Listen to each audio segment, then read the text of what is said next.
اس جہاں کے اس پار ایک مقام ہے جسے عرش الہی کہتے ہیں، وہاں ہر صدا پہنچتی ہے، وہاں ہر خاموشی چیختی ہے، وہاں ایک ایک پل اور ایک ایک آنسو کا حساب رکھا جاتا ہے۔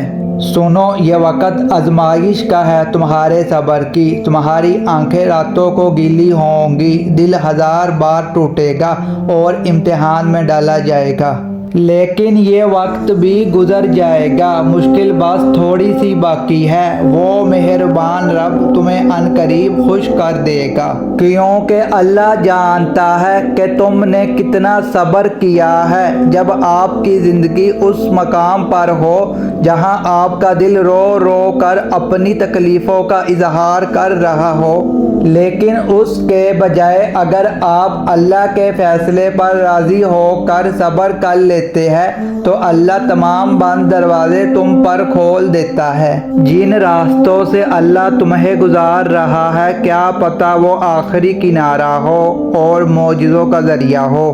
اگر آپ چاہتے ہیں کہ آپ کو مفید اور سچی تعلیمات روزانہ ملے جس سے آپ کی آخرت بھی سنور جائے تو ہمارے پیج کو لائک اور سبسکرائب لازم کریں۔ شکریہ۔